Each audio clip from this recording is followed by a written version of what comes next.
ராம் ராம் ஜெய ஜெய சங்கர ஹர ஹர சங்கர. ஸ்ரீ குருப்யோ நம.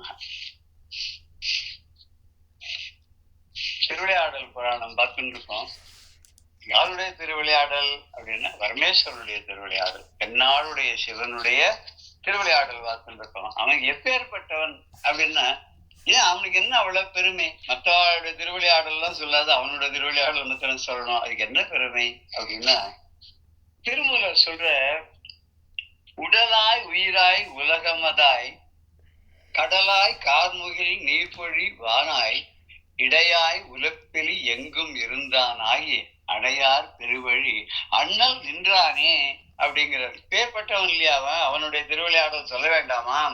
எப்படின்னா, உடலா இல்லை, ஒரு ஜீவராசிகளுக்கும் அது பயணம் செய்யக்கூடிய உடலாகவும், அது ஒரு வாகனமான உடலாகும், அதற்குள்ளே அணுவாக இருந்து உயிராக இருந்து அதை செயல்பட வைக்கிறவனாகவும், அத்தனை ஜீவராசிகளையும் தாங்கக்கூடிய உலகமாகவும் தானே ஆகி, அது மாத்திரம் நிக்கல, கடலாகவும், அங்கிருந்து ஆகாசத்திலிருந்து மழையாக கொட்டக்கூடிய கார் முகிலாகவும், பூமிக்கும் மேல் உலகத்துக்கும் நடுவில் இருக்கக்கூடிய இடைவெளியான ஆகாசமாகவும் இருந்து கொஞ்சம் கூட ஒரு மாறுபாடே இல்லாதவனாக என்றென்றும் அழிவற்றவனாக இருக்கக்கூடியவன் இருக்கானே, அவன் என்ன பண்றான் அப்படின்னாக்க, பெருவிழி அண்ணல் நின்றானே.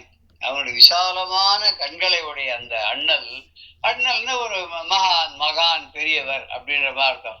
காந்தி அண்ணல் அப்படின்லாம் சொல்றாரு, அடிகள் அண்ணல். இங்க அண்ணல் அப்படின்னாக்க ரொம்ப உத்தமமானவன், உயர்ந்தவன், சீரானவன், பெரியவன் அப்படின்னு அர்த்தம். அந்த பெரியவன் அந்த அண்ணல் தான் அண்ணன் வந்திருக்கும் நான் நினைக்கிறேன். அண்ணன்னா மூத்தவன் அர்த்தம் இல்லையா? இங்கே அண்ணல் அப்படின்னா மூத்தவர்னு எடுத்துக்கலாம். எல்லாருக்கும் முழு முதல் கடவுளாக மூத்தவராக இருக்கக்கூடியவர் அப்படி நின்றான் இல்லையா? அதனால அவனுடைய திருவிளையாடல் ஆச்சு. திருமூலருடைய அந்த பாட்டு எடுத்துன்னு பார்க்கச்ச, அப்பேற்பட்டவருடைய திருவிளையாடலை நம்ம ரொம்ப அழகா அனுபவிச்சுட்டே இருக்கோம்.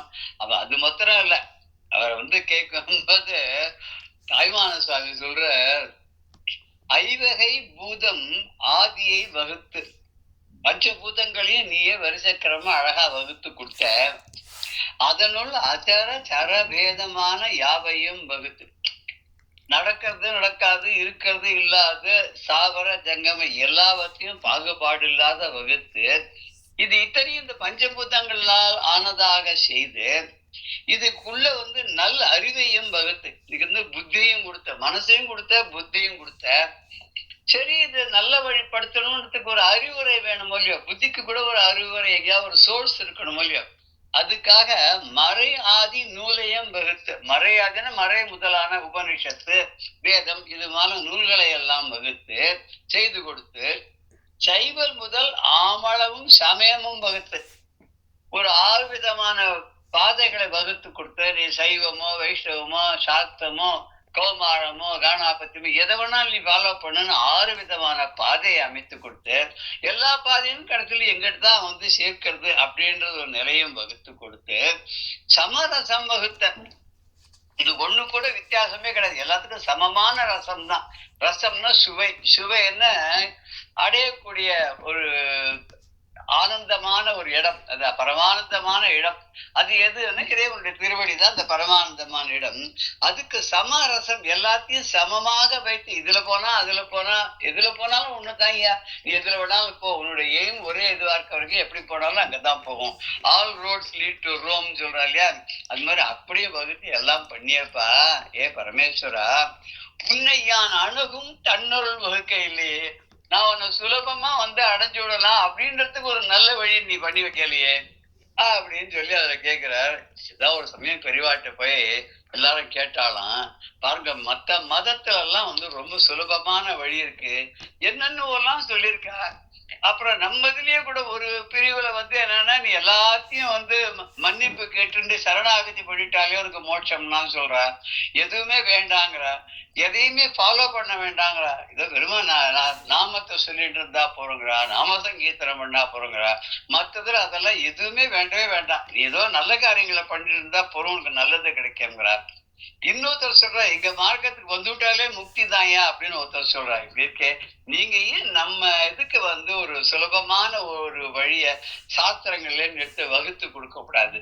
ஆதிசங்கர் வகுத்து கொடுத்த மாதிரி இப்ப நீங்களும் அவருடைய இதுவா தானே நாங்க பாக்குறோம், உங்களோட அவதாரமா தானே பாக்குறோம், எங்களுக்காக பண்ணலாமே அப்படின்னு.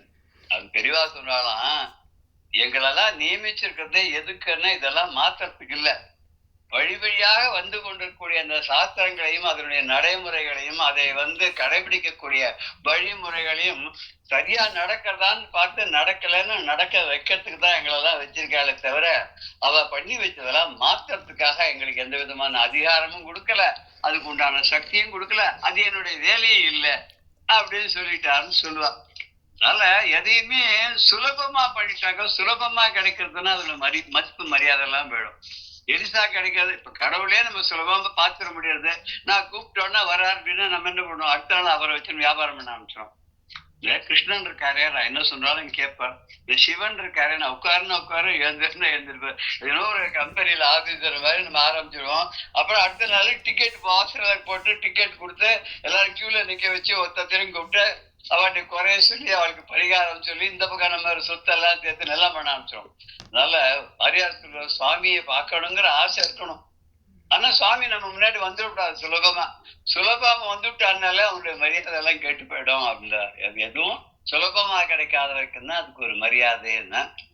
இங்கேயும் இந்திரனுக்கு படு சுலபமாக அந்த விருத்தாசுரனை அழிக்கக்கூடிய வழி தெரியல. முதல்ல சண்டை போட்டான், அவன் எங்கேயோ போய் ஒளிஞ்சுட்டான், தேடினா குடிச்சா கூடியன்னு வந்தான். மறுபடியும் சண்டை போட்டா இப்ப திருப்பியும் போய் கடலுக்குள்ள ஒளிஞ்சுட்டான். கார் மேகம் போல, கார் முகில் போல ஒரு கருத்த மேனியுடையனா ஒரு மெயினாக மலையே போய் சமுத்திரத்துக்குள்ள ஒளிஞ்சுட்ட மாதிரி ஒளிஞ்சுட்டான் அப்படிங்கிறத நம்ம பார்த்தோம். இப்ப பிரம்மாட்டம் மறுபடியும் போய் என்ன பண்றது எது பண்றது எனக்கு ஒண்ணுமே புரியலையே அப்படின்னு கேட்கும் போது அவர் வழி சொல்றார். என்ன வழி சொல்றார் அப்படின்னாக்க, அதான் இந்த பாடல் நம்ம பார்க்க போறோம். 392வது பாடல் பார்த்துட்டோம் நினைக்கிறேன், இருந்தாலும் அது ஒரு ஞாபகப்படுத்திக்கலாம்.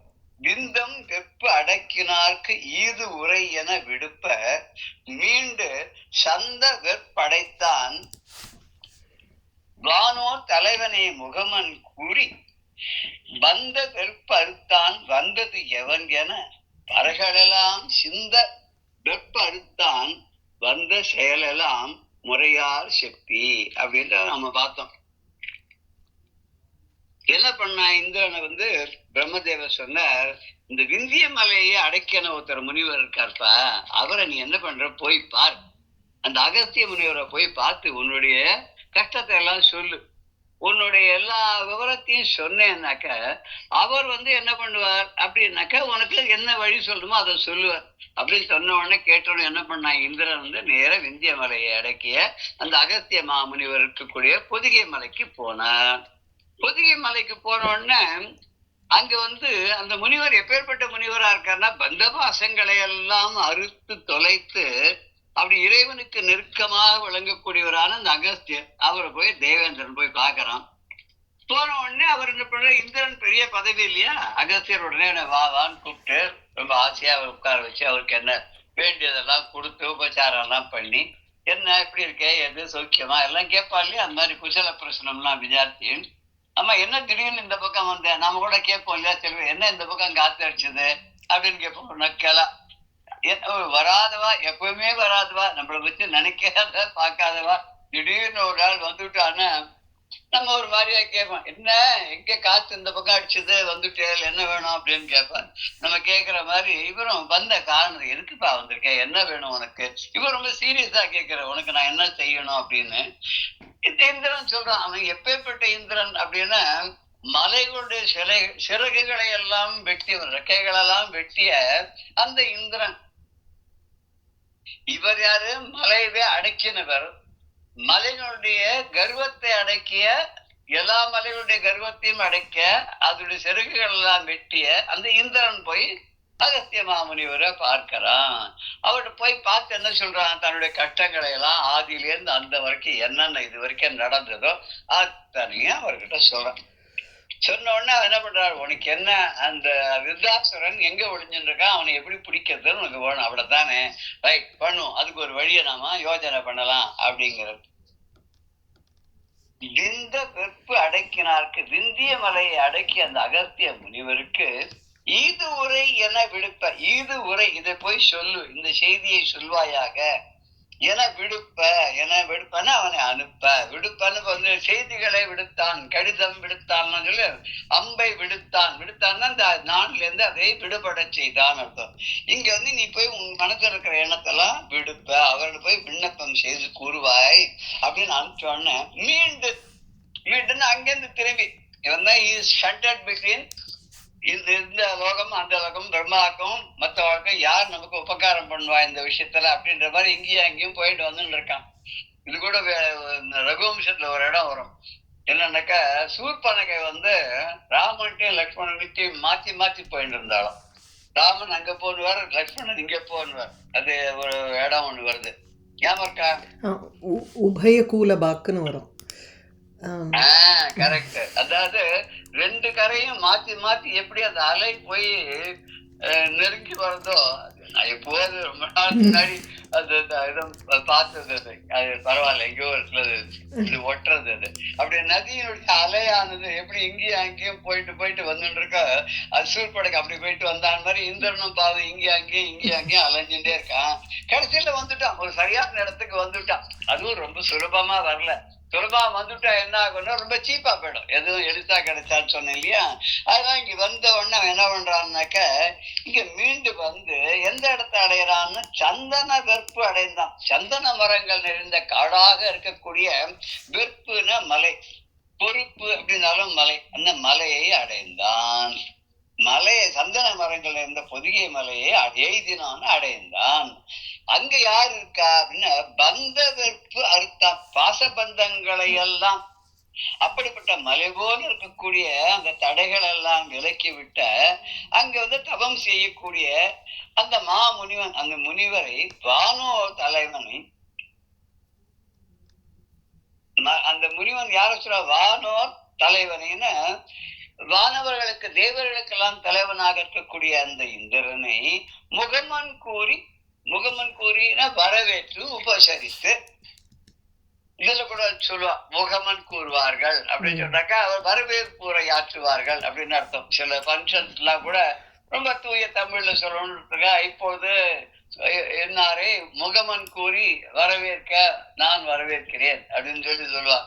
உடனே அவர் வந்து எல்லாருக்கும் ஒரு வரவேற்பு உரை ஒரு ஆற்றுவார். அது மாதிரி வாங்கோ உட்காருங்க என்ன எது சொல்லி அவருக்கு வந்து வந்த இதெல்லாம் குஜல பிரச்சனை விசாரித்து அப்புறம் மெதுவா கேட்கிறார், வந்தது எவன் என. எவன்னா யாரு இல்ல, வந்தது எவன், எவ்வண்ணம், எதற்காக வந்தாய், என்ன காரணத்துக்காக வந்த, உனக்கு நான் என்ன செய்யணும் அப்படின்றது இது ஒரே இதுல எவன் அப்படின்னு எதுக்காக வந்த காரணம் என்ன, நீ எதுக்காக இங்க வந்திருக்க, அதோட காரணத்தை சொல்லுவதுன்னு வெப்பு பறைகள் எல்லாம் மலைகளுடைய சிறகுகளை எல்லாம் அறுத்தான். ஒரு காலத்துல எல்லா மலைகளுடைய சிறகுகளையும் வெட்டி வீட்டியவனான அந்த இந்திரனானவன் என்ன சொல்றான், வந்த செயல் எல்லாம் நான் எதுக்காக அகஸ்தியர் மாமுனிவர்கிட்ட வந்திருக்கோம், முதல்ல என்ன நடந்தது, அப்புறம் யார்கிட்ட போனா பிரம்மதேவன்கிட்ட போனா, பிரம்மதேவன் என்ன சொன்னார், அகஸ்திய மாமுனிவர்கிட்ட போன்னு சொன்னார், அதுக்காக உங்ககிட்ட ஒரு உபகாரம் கேட்டு நான் வந்திருக்கேன் அப்படின்னு சொல்லி வந்தான். என்ன உபகாரம்ன்றதெல்லாம் கேட்கல, உங்ககிட்ட அனுப்பிச்சிருக்காரு, நான் வந்திருக்கேன், நீங்க எனக்கு ஹெல்ப் பண்ணணும் அப்படின்னு வந்த செயலெல்லாம் வந்த காரணத்தை எல்லாம் முறையால் செப்பி, அதான் வரிசையா ஒண்ணு விடாத அப்படியே ஒளிவு மறைவு இல்லாம சொல்லுவா இல்லையா, வைத்தியர்கிட்டையும் சரி வக்கீல்கிட்டையும் சரி எதுவும் ஒளிவு மறைவு இல்லாத எல்லாத்தையும் சொல்லணும் தான். நம்ம எதையாவது மறைச்சு விட்டோம்னா கேஸ் போயிடும். அதே மாதிரி டாக்டர்கிட்ட உண்மையான ஏதோ ஒரு காரணத்தை மறைச்சிட்டோம்னா வைத்தியம் சரியா ஈடுபடாது. அதனால வைத்தியர்கிட்டையும் வக்கீல்கிட்டையும் அத்தனை உண்மைகளையும் கொஞ்சம் கூட மறைக்காத சொல்லணும். அது மாதிரி இவனு இங்க இப்ப வந்திருக்காங்க இல்லையா அட்டாணி, இவர் தான், அவர்கிட்ட வந்து எந்த விஷயத்தையும் மறைக்காத மொத்தத்தையும் அப்படியே புட்டு வச்சுட்டு அவர் முன்னாடி எல்லாம் சொன்னோம். இங்க வந்து எல்லாத்தையும் வரிசையாக கூறினான், அதை முறையாக செப்பி சொல்லி, அங்க அப்படி ஒரு கமா போட்டிருக்காரு அந்த பாட்டுல, செப்பி சொல்லி அதுக்கப்புறம் என்ன இருக்கு, யாவையும் உணர்ந்த யாவையும் உணர்ந்த எந்தைக்கு யான் எடுத்து உணர்த்துகின்றது ஆவதன் அமருக்கு ஆற்றாது ஆழிப்புக்கு ஒழிந்தான் ஆவி வீவதும் அவனால் வந்த விழும நோய் எல்லாம் இன்று போவதும் கருதி நும்பார் புகுந்தனம் அடிகளே என்றான். இந்த பிரிச்சா ரொம்ப ஈஸியா புரியும். ம். யாவையும் உணர்ந்த எந்தை, எந்தைக்கு யான் எடுத்து உணர்த்துகின்றது ஆவது என் அமரருக்கு ஆற்றாது ஆழிப்புக்கு ஒளிந்தான் ஆதி வீவதும் அவனால் வந்த விழும நோயெல்லாம் இன்று போவதும் கருதி நும்பார் புகுந்தனம் அடிகள் என்றான். அவன் சொல்றான், உங்ககிட்ட நான் எதுக்காக வந்திருக்கேன்னு தெரியுமா? எல்லாமே உங்களுக்கே தெரியும். யாவையும் உணர்ந்த எந்த எல்லாம் உங்களுக்கு தெரியாதே கிடையாது. வாதாபி ஜீர்ணோபவன் பண்ணவர் இல்லையா, அந்த அகத்திய முனிவர், அவருக்கு தெரியாத விஷயம் என்ன? இவன் வந்திருக்கிறது எல்லாம் தெரியும், இருந்தாலும் அவன் வாயால சொல்லட்டுமே அப்படின்னு தான். சில பேர் அப்படிதான், சில பெரியவாள்லாம் என்ன எது அப்படின்ட்டு அவன் எதுக்காக வந்திருக்கான்ற நியூஸ் அவளுக்கு முன்னாடியே வந்திருக்கும். இருந்தாலும் இவன் தான் சொல்லட்டுமே, என்ன என்னது எதுன்னு சொல்லட்டும், அதுக்கப்புறம் பார்க்கலாம் அப்படின்ற மாதிரி ஒரு அப்படி ஒரு சிச்சுவேஷன் கிரியேட் பண்ணுவான், இம்பார்ட்டன்ஸ் கிரியேட் பண்ணுவான். அது மாதிரி யாவையும் உணர்ந்த எந்தைக்கு, எல்லா விஷயங்களும் நன்றாக தெரிந்த எமது தந்தைக்கு ஒப்பான உங்களுக்கு யான் எடுத்து உணர்த்துகின்றதாவது நான் எடுத்து சொல்லணும், உங்களுக்கு தெரிவிக்கணுங்கிறது என்ன இருக்கு? எல்லாம் உங்களுக்கே தெரியும், இருந்தாலும் சரி நான் சொல்றேன். என்ன நடந்தது அப்படின்னா, அமருக்கு ஆற்றாது, அமருக்குன்னா போருக்கு சண்டைக்கு, ஆற்றாம தாக்கு பிடிக்க முடியாம அந்த சண்டையை எதிர்த்து நின்று சண்டை போட முடியாமல் ஆழி ஒளிந்தான். அந்த ராட்சசன் விருத்தாசன் இருக்கானே, ஆழி சமுதிரத்துல புக்கு புகுந்து ஒளிந்தான். அந்த கடலுக்குள்ள நுழைந்து அங்க ஒளிஞ்சு போயிட்டான், ஒளிஞ்சு விட்டான். இப்ப அவனுடைய ஆவி வீவதும், அவன் கடல்ல புகுந்து மறைஞ்சிருக்கான் இந்த விருத்தாசுரன், அவனுடைய உயிரை எடுக்கணும், அவனை க்ளோஸ் பண்ணணும். அந்த உயிர் நீங்குவதும் அது மட்டும் இல்ல, அவனால் வந்த அவன் ஏற்படுத்தின, அவனால் செய்யப்பட்ட, எங்களுக்கு உண்டாக்கப்பட்ட விழும நோய் எல்லாம், துன்ப நோய், விழுமம்னா துன்பம், துன்ப நோய் எல்லாம் எவ்வளவு இடைஞ்சல் பண்றா, எவ்வளவு கஷ்டப்பட்டிருக்கானோ அத்தனையையும் இப்ப என்ன பண்ணணும், இன்று போவது கருதி இன்னைக்கு எல்லாத்தையும் அதை தீர்க்கணும். எல்லா கஷ்டங்களையும், அவனால் ஏற்பட்ட துன்பங்களை எல்லாம், கஷ்டங்களை எல்லாம் தீர்க்க வேண்டும். அதுக்காக அடிகள் நும்பார் இதெல்லாம் சொல்றா இல்லையா, தர்மபுரம் அடிகள் அப்படின்ற, குன்றக்குடி அடிகளா பெரியவர் அர்த்தம். அடிகள் என மகானே, மகான் அவர்களே, பெரியவரே அப்படின்ற அடிகளே, நம்மிடத்து வந்தோம், உங்ககிட்ட நாங்க வந்திருக்கோம். எதுக்காக நான் வந்திருக்கேன் அப்படின்னா, அந்த விருத்தாசுரன் கடலுக்குள்ள ஒளிஞ்சுட்டு இருக்கான் இல்லையா, அவனுடைய உயிரை நீக்கிறதுக்கும், அது மட்டும் இல்லாத அவனால ஏற்பட்ட துன்பங்களை எல்லாம் விளக்குவதற்கும் இன்னைக்கு ஏதோ ஒரு வழி கண்டுபிடிச்சு நீங்க எங்களுக்கு அதை உபகாரம் பண்ணணும், சொல்லணும். இது எப்படி பண்றது, அதுக்காக அதை கருதி அதை பத்தி உங்ககிட்ட பேசுறதுக்கு தான் நான் இப்ப வந்திருக்கேன் அப்படின்ற கேட்டுட்டாங்களா. ஓ அப்படியா, சரி, ரைட், சொன்னியா, ரொம்ப சந்தோஷம். என்றவன் இடுக்கண் தீர்ப்பான் இகழ் புரி புலன்கள் அனைத்தும் வென்றவன் நெடியோன் தன்னை விடையவன் வடிவமாக்கி நின்றவன் அறிவு ஆனந்த மெய்மையாய் நிறைந்த வெள்ளி மன்றவன் ஊழி செந்தி வடிவினை மனத்துட்கொண்டான். இந்த பாடலாம் கொஞ்சம் படிக்கிறதுக்கு வசதியாக இருக்கு. என்று அவன் இடுக்கண் தீர்ப்பான் இகழ் புரி புலன்கள் ஐந்தும் வென்றவன் நெடியோன் தன்னை விடையவன் வடிவமாக்கி நின்றவன் அறிவு ஆனந்த மெய்மையாய் நிறைந்த வெள்ளி மன்றவன் ஊழி செந்தி வடிவினை மனத்துட்கொண்டான்.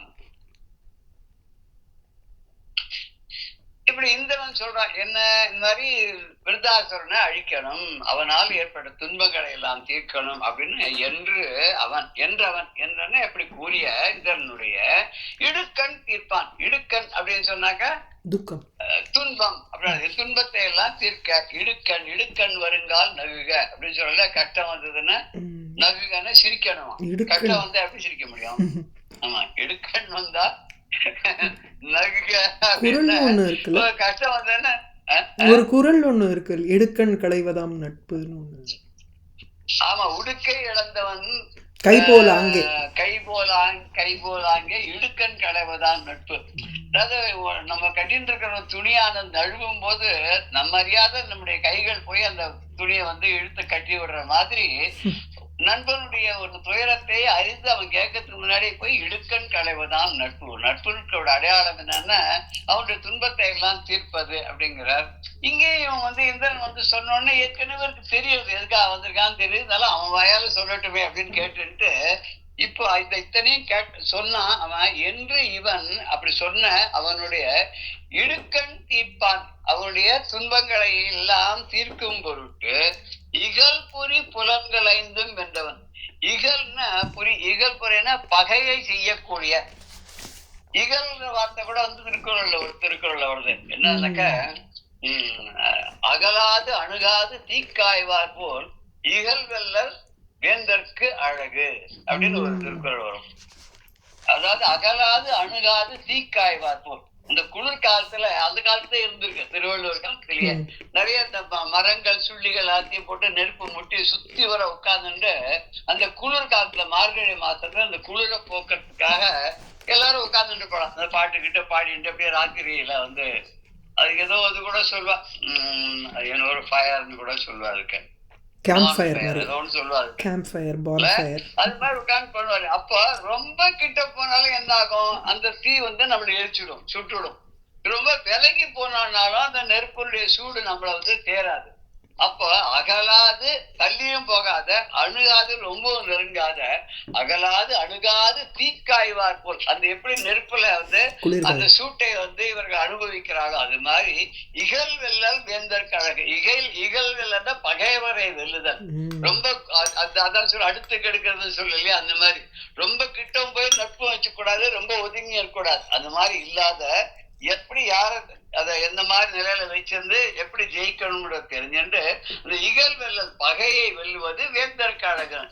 இப்ப அதையே கொஞ்சம் ஸ்லைட்டா மாத்தினா இகல் வெல்லல் மாந்தருக்கு அழகுன்னு சொல்லலாம்.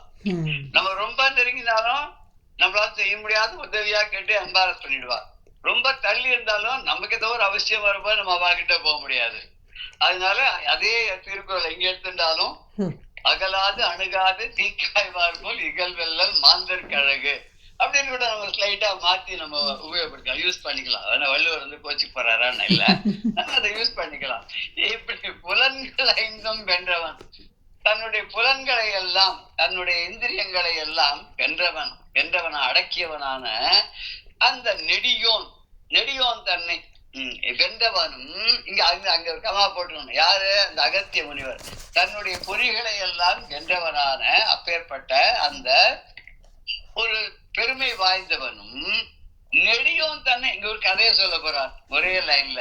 நெடியோன் தன்னை விடையவன் வடிவமாக்கி நின்றவன். எப்படின்னா புலன்களை மட்டும் அடைக்கிறவன் இல்ல, விந்திய மலையை தலையில குட்டி அது வளராத அடைக்கிறவர் மாத்திரம் இல்ல, இவர் இன்னொரு காரியம் பண்ணார். என்னன்னா நெடியோன்னா நெடிய உருவத்தை கொண்டவன், திருவிக்கிரமன். வாமனனாக பிறகு நெடியோனாக நின்று மகாபலி சக்கரவர்த்தியிடம் 3 அடி மண்ணை அளப்பதற்காக நின்ற, ஆகாசம் பூமிக்கு உயரமா நின்றார். அதே மாதிரிதான் திருவண்ணாமலையிலையும் பரமேஸ்வரனானவன் நெருப்பு பிழம்பாக ஆகாசம் பூமி 2 பேருமே நின்றார்கள். 2 பேருக்கு காமன் இல்லையா? இப்படி அந்த நெடியோன் இருக்கான அந்த திருவிக்கிரமன் அவனை என்ன பண்ணினாராம், இவர் விடையவன் வடிவமாக்கி. விடையவன் விடையேறும் பெருமான், ரிஷப வாகனத்து மேல வரக்கூடிய பெருமானான சிவபெருமானாக இவன் மாற்றினார். விடையவன் ஆக்கி நின்றவன். அப்படி சிவபெருமான திருவுருவமாக செய்து அந்த நின்ற அகத்திய முனிவன். இது என்ன கதை இது அப்படின்னாக்க, இது 2 விதமான கதை சொல்றேன். ஒண்ணு என்னன்னாக்கா, அகஸ்தியர் வடக்கேந்து புறப்பட்டு தெற்க வந்தார். பொதிகை மலைக்கு போய் அங்க செட்டில் ஆகணும்னு நினைக்கிறார். இப்படி போகும்போது திருக்குற்றாலத்துக்கு போறார். அது ஒரு சிவஸ்தலம். அந்த திருக்குற்றாலத்துல அங்க இருக்கிறவா அது ஒரு வைணவ தலமாக முதல்ல இருந்திருக்கு. அங்க பெருமாளுடைய கோவில் இருந்திருக்கு. அங்க இருக்கிறவா இவர் பட்டப்பட்டையா விபூதி எல்லாம் போட்டு அங்க போனோன்னு இவர் விடமாட்டேன்ட்டார். இவர் குள்ளமா வேற இருக்கார், பட்டப்பட்டையா விபூதி போட்டு இருக்கார். இவரை அங்க இருக்கிறவாள்லாம் மத்த இவாளெல்லாம் நாங்க விட மாட்டோம், வைஷ்ணவாளா இருந்தாதான் இங்க வரலாம்னு அவரை வேண்டிவிடுறார்.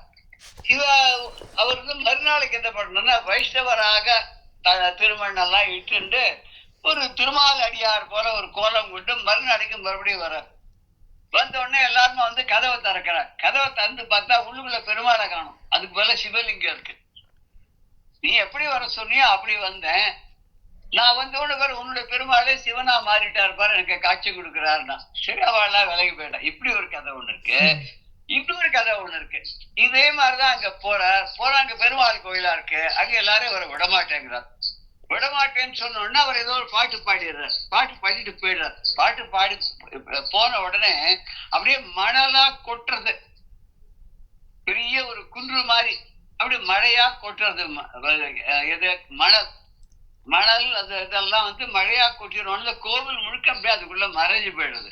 அதையே மூடுற அளவுக்கு மலை போல இந்த மணல் மேடு ஆராயுது.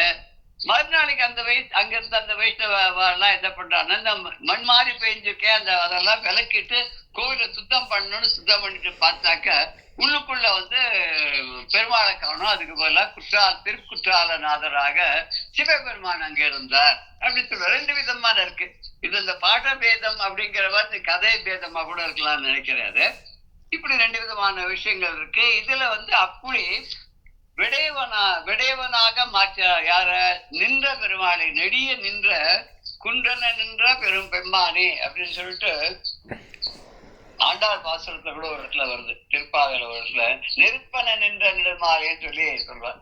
இங்க வந்து அதுக்கு வேற அர்த்தம் கூட சொல்றது. நெருப்பன நின்றான அந்த நெடுமால் தான், அந்த பெருமாள் தான் வந்து திருவண்ணாமலையில நெருப்பன நின்றான், ஆகாசம் பூமியும் நெருப்பாக நின்றான் அப்படின்னு சில பேர் விளக்கமும் சொல்லுவார். அப்படிப்பட்ட அந்த பெருமாளை சிவன் வடிவமாக மாற்றி அகத்தியமா முனிவன் இருக்கானே, அவர் மெய்மை அறிவு ஆனந்தமாய், மெய்மைன்னா சத்து சித்து ஆனந்தம், அததான் இங்க மெய்மை அறிவு ஆனந்தம், உண்மையான அறிவு ஆனந்தம் இப்படிப்பட்ட வடிவாக நிறைந்த, எல்லா இடத்திலும் நிறைந்து இருக்கக்கூடிய வெள்ளி மன்றவன் யாரு? அந்த விடையவன் யாரு? பரமேஸ்வரன். ஆனா அங்க சிவபெருமானவர் எங்கேயுமே சொல்ல. விடையவனாய் செய்து அவன் எப்பேற்பட்டவன வெள்ளி மன்றவன், வெள்ளியம்பலத்திலே நடனம் ஆடிவன். வெள்ளியம்பலம்ங்கிறது எது? இது வெள்ளியம்பலம் கனக சபை, அப்புறம் வந்து அதுக்கு மேல ரத்ன சபை, அதுக்கப்புறம் வந்து ரஜத சபை, தாமர சபை, சிற்சபை அப்படின்னு சொல்றோம். வந்து மதுரைக்கு வெள்ளியம்பலம் பேரு. மதுரையில வந்து பார்த்தாக்க சுவாமி வெள்ளி மண்டபத்தில் உள்ள வச்சிருப்பார். அங்க இன்னொரு விசேஷம் கூட உண்டு. நடராஜ பெருமானுக்கு கால் மாறி ஆடி இருப்பார். ஒரு பாண்டிய ராஜா வந்து கேட்டுட்டானா, நீ சும்மா வந்து இடது பதம் தூக்கி ஆடும் அப்படின்னு சொல்லி நீ இடது காலையே தூக்கி ஆடின்னு இருக்கியே, உனக்கு கால் வலிக்குமே, உனக்கு சிரமமா இருக்குமே, ஒரு மாற்றுக்கு வலது கால தூக்கி ஆடப்படாதா எனக்காக அப்படின்னு கேட்டதுக்காக வலது கால தூக்கி ஆடினான்னு ஒரு கதை சொல்லுவார். பட் இன்னொரு இது எப்படின்னாக்க, அது வந்து அம்பாளுடைய கஷேத்திரம், மீனாட்சியினுடைய ராஜ்யம்.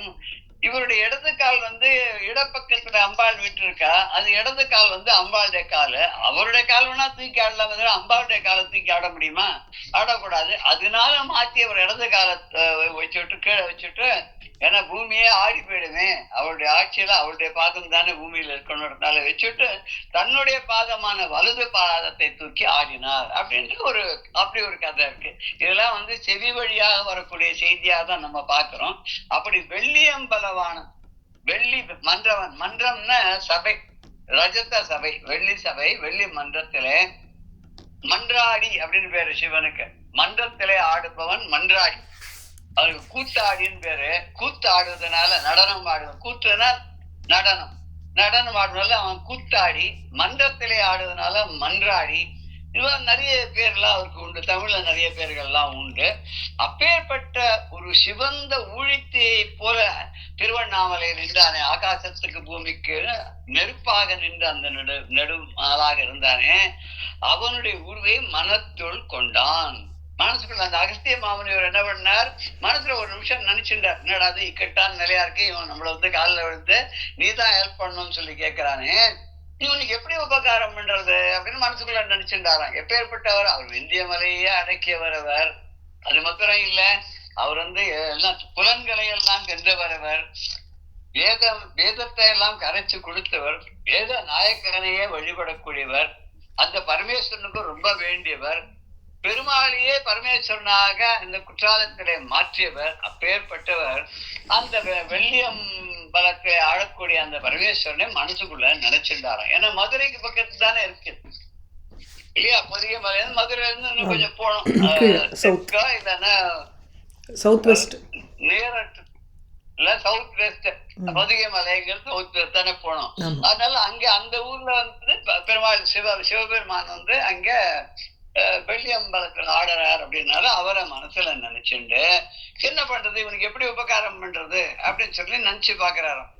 அப்படியே ஒரு மனசுக்குள்ள என்ன ஏதாவது வழி தோன்றதா பாக்குறேன். நம்ம கூட போனா சில பெரியவாட்டு போய் ஏதாவது ஒரு வழி சொல்லுங்க, எனக்கு நான் எத்தனை யோசனை பண்ணி பார்த்தேன், இது எப்படி இதுல இருந்து இக்கட்ல இருந்து வெளியில வருதுன்னு தெரியல, சொல்லுங்களேன்னு. சரி சரி வந்துட்டேன் கேட்கிற, நானும் கொஞ்சம் யோசனை பண்ணி பாக்குறேன், மூளைக்கு கொஞ்சம் வேலை கொடுத்து பாக்குறேன், அவசரப்படாத. உடனே கேட்டா உடனே கொடுத்துட முடியுமா?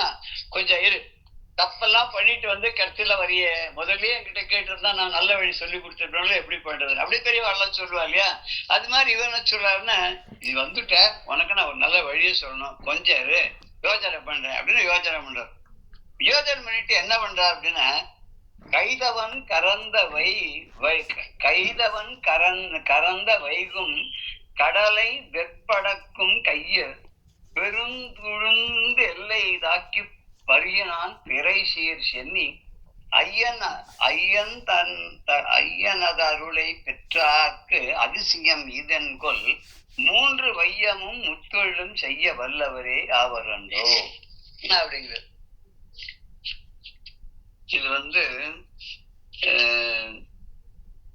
கொஞ்சம் பிரிக்கிறது சிரமமா தான் இருக்குல்ல. இதுல கைதவன் கறந்த வைகும் கடலை வெப்பு அடக்கும் கையில் பெய்து உழுந்து எல்லை தாக்கி பருகினான் பிறை சேர் சென்னி ஐயனது அருளை பெற்றார்க்கு அதிசயம் இது என் கொல் மூன்று வையமும் முத்தொழிலும் செய்ய வல்லவர் ஆவரே அன்றோ அப்படின்னு.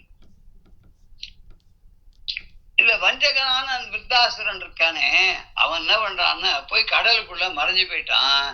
இப்ப இந்த விந்திய மலையே அடக்கினவர் இருக்காரே, அந்த பேர்பட்ட பெரிய ஒரு பெருமைக்கு உரிய அந்த அகத்திய மாமுனிவர் என்ன பண்றாருன்னு இந்த விருத்தாசுரனை கண்டுபிடிக்கணும். அந்த கடலுக்குள்ள எங்க ஒளிஞ்சுட்டு இருக்கான்னு கண்டுபிடிக்கணும். அந்த கண்டுபிடிக்கிறதுக்காக அவர் என்ன பண்றார், மொத்த கடலையும் அப்படி உளுந்த அளவுக்கு அதை அப்படியே மாத்தி தன்னோட கையில, எந்த கையால விந்திய மலை மேல குட்டினாரோ அந்த கையில மொத்த கடலையும் ஒரு உளுந்த அளவுக்கு அப்படி எடுத்து அச்சுதா எனமா குடிச்சுட்டு அதை வந்து அருந்து விட்டார். ஒரு சின்ன ஒரு டிராப் தண்ணியா அந்த கடல் முழுக்க மாத்தி இவர் அப்படியே அதை குடிச்சுட்டார். குடிச்சோன்னு என்னாச்சு, இந்த பிறைச்சந்திரனை அணிந்து கொண்டிருக்கக்கூடிய திருமுடிய ஜடாமுடியுடைய அந்த திருவபெருமானுடைய அருளை பெற்றவர் இல்லையா இவர். அதனால சாதாரணமாவே முனிவர்களால எது வேணாலும் செய்ய முடியும்.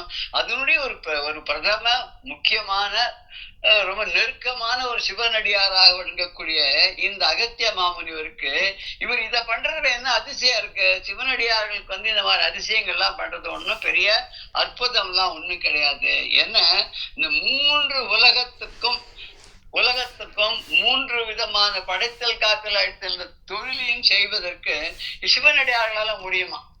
அவளுக்கு வந்து எதுவுமே கட்டம் கிடையாதான். பகவான் நினைச்சுட்டானா அவருடைய வேலை இவாளையே பண்ணிடுவா. மூலகையும் படைக்கிறதுக்கோ மூலகத்தில் இருக்கக்கூடிய எல்லா மூன்று தொழில்களையும் தானே செய்வதற்கும் அந்த சிவனடியார்கள் வல்லவர்கள் இல்லையா? அதனால இந்த அகத்தியர் வந்து இந்த கடலை குடிச்சது வந்து ஒன்னும் பெரிய காரியம் இல்லை. இதனால ஒன்னும் அற்புதமோ அதிசயமோ ஒன்றும் கிடையாது. அது அவருக்கு ரொம்ப எளிமையானதுதான், எளிதானதுதான் அப்படின்னு இந்த பாடல் சொல்ற. இப்ப வந்து நம்ம பதமா பார்க்கலாம். அத கைதவன் அப்படின்னாக்க வஞ்சகன் அர்த்தம், ஏமாத்துறவன் அர்த்தம். பெரிய பலே கைக்காரன் சொல்றா இல்லையா, இந்த கைதவன் அப்படின்னு கையினாலே எல்லாத்தையும் நான் கேட்டதெல்லாம் பண்ணக்கூடிய அப்படின்னு எடுத்துக்கலாம். இங்க கைதவன்கிறதுக்கு வஞ்சகன், ஏமாத்துறவன். பொதுவாகவே அசுரர்கள்லாம் ஏமாத்து வேலை பண்றதுதானே. இங்க இருந்து மறைஞ்சு அங்க வருது, அங்க இருந்து ஒளிஞ்சு இங்க வருது, வேற ஒரு ரூபாய் எடுத்துன்னு வருது, மாரிச்சன் மாயமானா வந்தான். அது மாதிரி அவன் நினைச்சா எதை வேணாலும் நினைச்சா அவளால பண்ண முடியும். அப்படி எதுக்குன்னா அடுத்தவாளை ஏமாத்தத்துக்கு யூஸ் பண்ணுவான். அந்த சக்தியை அந்த சாமர்த்தியத்தை நல்லதுக்கு உபயோகப்படுத்தினா பரவாயில்ல, அடுத்தவாளை வஞ்சனை பண்றதுக்கு அவ யூஸ் பண்றா.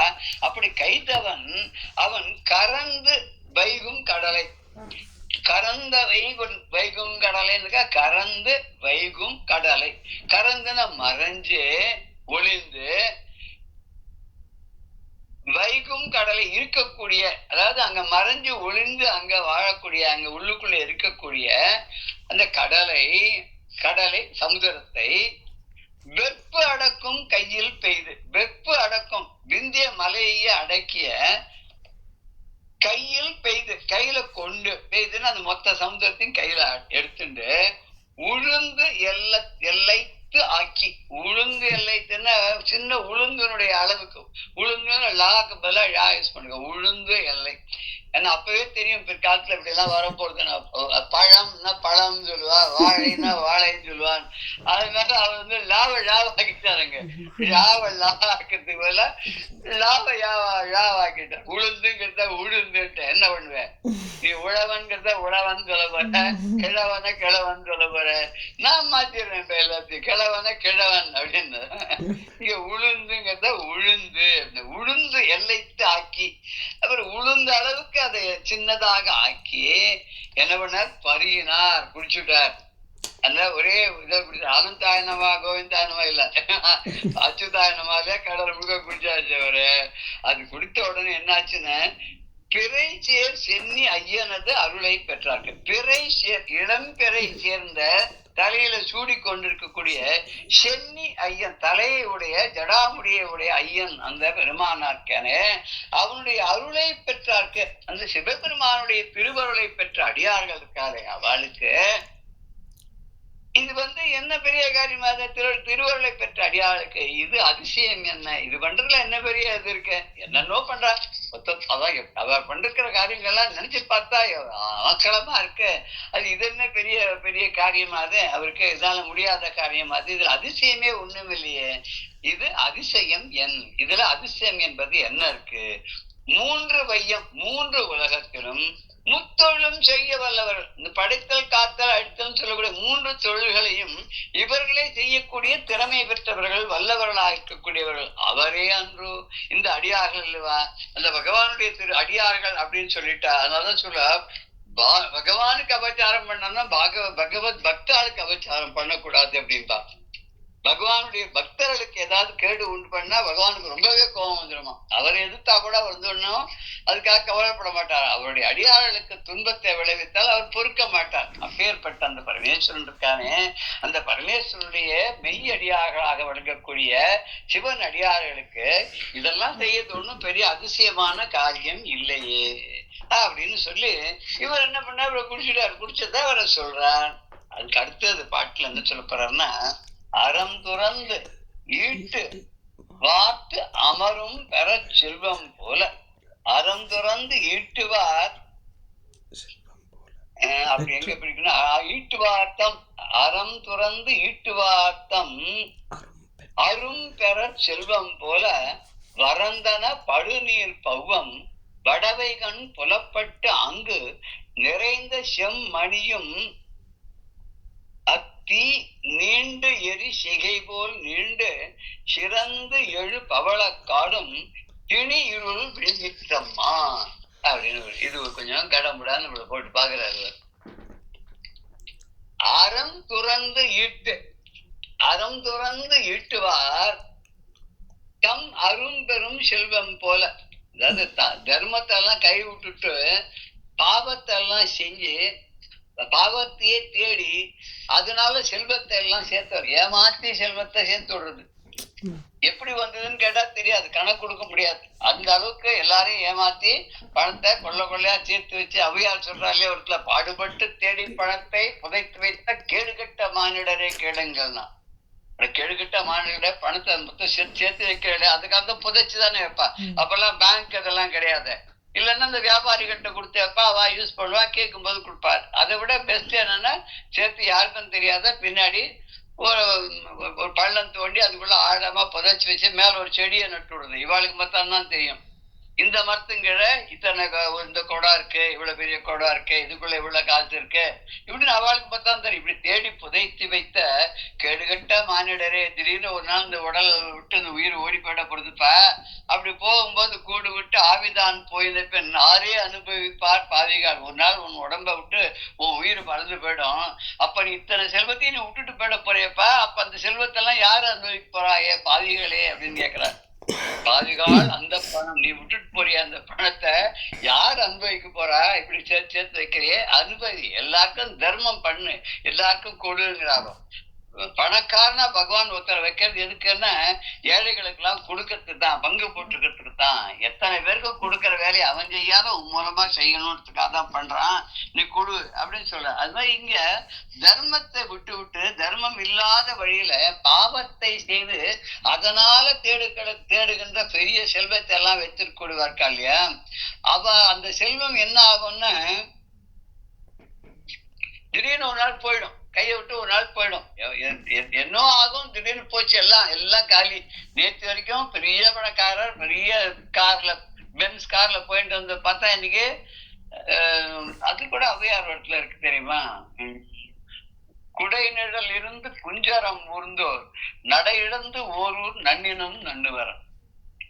குடை நிழல் இருந்தா பெரிய பெண் குற்ற கொடையின் கீழ இருந்து பெரிய சக்கரவர்த்தியா இருந்தவன் குஞ்சரம் ஊர்ந்தோர், குஞ்சரம்னு யானை, யானை மேல பவனி வந்த அந்த ராஜாக்கள் கூட குடை நிழல் வந்து குஞ்சரம் ஊர்ந்தோர் நடை இழந்து ஓரூர் நன்னினும் நன்னுவர்.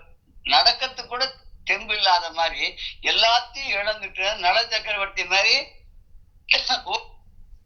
சக்கரவர்த்தி சொல்லலாம், ஹரிச்சந்திரன் மாதிரி சொல்லலாம், எல்லா ஒரு நாள் எல்லாத்தையும் இழந்து போக வேண்டிய நிலைமை வந்தாலும் வரும். அதனால சோறிடும் தண்ணீரும் பாருங்க, எல்லாருக்கும் நல்ல அன்னதானம் எல்லாம் பண்ணுவோம், எல்லாருக்கும் தண்ணி எல்லாம் கொடுங்க, வெயில் காத்துல கோடை காத்துல அங்கங்க தண்ணீர் பந்தல்கள்லாம் அமையுங்கோ அப்படின்ற மாதிரி எல்லாம் சொல்லியிருக்காங்க. அதனால பாடுபட்டு தேடி அந்த பணத்தை என்ன பண்ணணும்னா இவெல்லாம் பாவத்தை சேர்த்து வச்சிருக்காளே அவளுடைய செல்வம் எப்படி திடீர்னு அழிஞ்சு போயிடுமோ அது போல ஆழமான நீரை உடல் அந்த கடலானது முழுக்க வத்தி போயிடுச்சு. ஒரு மொத்த தண்ணி எடுத்து ஒரு டிராப்பா மாத்தி குடிச்சு விட்டாரு அகத்தியர். அப்ப கடல் முழுக்க வந்து தண்ணியே இல்லாத போயிடுச்சு. அந்த தண்ணியே இல்லாத போன உடனே பாக்குறவா கண்களுக்கு எல்லாம் எப்படி இருந்ததுன்னா இந்த வடக அக்னி இருக்கே அப்படி கொழுந்து விட்டு மேல எரியற மாதிரியும் அது வந்து ரொம்ப மிகுந்த செந்நிறமாக அங்கங்க மாணிக்க கற்கள்லாம் உள்ள இருக்கான். அதுல எல்லாம் பட்டு இந்த உயர்ந்து எரியக்கூடிய அந்த நெருப்பு கொழுந்து இருக்க அது எப்படி இருக்குமோ, அந்த நெருப்பு கொழுந்து எப்படி கொழுந்து விட்டு பெருசா எரியுமோ அது மாதிரி அந்த கீழே இருக்கக்கூடிய மாணிக்க பரல்கள் அதெல்லாம் உள்ள இருக்கு. அதெல்லாம் அந்த அந்த செந்நிறத்தோடைய அந்த மாணிக்க கற்கள் எல்லாம் அந்த ஒளியை வீசறதான் அது மேல வரைக்கும் அப்படி எழுந்து இது இத்தனை நாளைக்கு தண்ணிக்குள்ள அடங்கி இருந்து இப்ப தண்ணி எல்லாம் இல்லைன்னு மேல இருந்து சூரிய வெளிச்சம் வேற உள்ள விழுந்தா அப்ப இதெல்லாம் என்ன பண்ணுறது கிடுக்கிடுன்னு மேல கொழுந்து விட்டு எரியிற மலை போல நெருப்பு மலை போல அது அப்படி சிறந்து விளங்குறதுதான். அங்கங்க பவள காடுகள்லாம் இருக்கும், பவழம் கூட இருக்கும் இல்லையா, சமுத்திரத்துல தானே பவழம் இருக்கும் அப்படின்னு சொல்லுவா. அந்த பவழங்கள்லாம் அதுல இருந்தும் ஒளி வரக்கூடியதாக இருக்கிறது. இது என்னன்னா அக்கம் பக்கத்துல இருக்கக்கூடிய இருளை எல்லாம் போக்கி விட்டது அப்படின்னு சொல்ல. இருளே இல்லாத எங்க பார்த்தாலும் ஒரேடியா வெளிச்சமா பிரகாசமா இருந்தது. இதனால அகத்திலிருந்து நீரை குடித்ததுனால அப்படின்னு சொல்ற. அது வந்து அறம் துறந்து தர்மத்தை கைவிட்டு ஈட்டுவார்த்தம் பொருளை எல்லாம் தேடுபவர்கள் சேர்ப்பவர்கள் அரும்பெரும் செல்வம் போல அவர்கள்லாம் பெருதற்கரிய செல்வத்தை போல பெற்ற செல்வமானது ஒரு நாள் அழிந்துவிடும் என்பது போல படு நீர் பௌவம் வரந்தன. படு நீர் ஆழமான நீரை உடைய பௌவம் வரந்தன. பௌவம்னு கடலாண்டு வறண்டு விட்டது, வரந்தன வறண்டு விட்டது. வடவைகண் புலப்பட்டு அங்க வடவாக்கினியானது கண்களுக்கு தெரியற மாதிரியாக நிறைந்த செம்மணியும் அங்க கடலுக்குள்ள இருக்கக்கூடிய மிகுந்த சிவப்பு நிறத்துடைய மாணிக்க கற்கள் அது எப்படி இருந்ததுன்னா அத்தி நீண்டு எரிசிகை போல் இந்த வடவாகினி எரிந்து பெரிய சிகையோடு கூடியதாக கொழுந்து விட்டு எரிவது போல மேலோங்கி அது இருந்தது. அதோட கூட பவளக்காடு, பவளங்கள் நிறைந்த காடுகள் உள்ள அதுக்குள்ள இருக்கு. அதுவும் சேர்ந்து சிவந்த ஒரு நிறத்தை உடைய ஒளியை பரப்புவதனாலே எங்க பார்த்தாலும் பிரகாசமா இருந்தது. இருளை நீக்கி விட்டது. எங்கேயுமே இருட்டே இல்லாத அந்த கருமை அகன்று பெரிய வந்து பகல் மாதிரி எப்படி இருக்குமோ, சூரிய ஒளியில எப்படி இருக்குமோ பகல் இருக்குமோ அது மாதிரியாக இந்த கடலானது கடல் பகுதியானது இருந்தது அப்படின்னு இந்த பாடல்ல சொல்றாரு அவர். இதுல வந்து இதுல முக்கியமா நம்ம பார்க்க வேண்டியது ஒரு விஷயத்த ரொம்ப மறைச்சு வச்சு சொல்லியிருக்காரு. தர்ம வழியில சம்பாதிக்கல அப்படின்னு சொன்னா அது ஒரு நாள் நம்மளை விட்டு போயிடும். அந்த சிற்பமானது அழிந்து போயிடும். அது எப்படி போகும்னா நினைச்சு பார்க்க முடியாத அளவுக்கு ஒரு நிகழ்வுனால போயிடும். எப்படி சமுத்திரத்து நீர் முழுக்க ஒரு சொட்டாக மாற்றி தன்னோட கையில வச்சு அதை அருந்து விட்டார் அகத்திய மாமுனிவர். அப்படி ஒரு நொடியில அவர் பண்ணின மாதிரி இந்த மாதிரி தீய வழியில சேர்த்த செல்வங்களும் கூட ஒரே நொடியில திடீர்னு காணாத போயிடும், அழிஞ்சு போயிடும் அப்படின்ற ஒரு கருத்தையும் இந்த இதுல நமக்கு வச்சிருக்க. அந்த நீரை கொடுத்த பிற்பாடு அந்த உள்ளுக்குள்ள இருக்கக்கூடிய கடலுக்குள்ள இருக்கக்கூடிய மாணிக்க பரல்களும் சரி பவள காடுகளும் சரி ஒளியை பரப்பி இருட்டை எல்லாம் போக்கி விட்டது அப்படின்னு சொல்றாரு. அதுக்கப்புறம் மேல என்ன நடக்கிறதுன்றத நம்ம அடுத்த செஷன்ல நம்ம பார்க்கலாம். 397 அடுத்த செஷன் பார்க்கலாம். ஜெய ஜெய சங்கர ஹர ஹர சங்கர ஸ்ரீ குருபியோ நம. ராம் ராம்.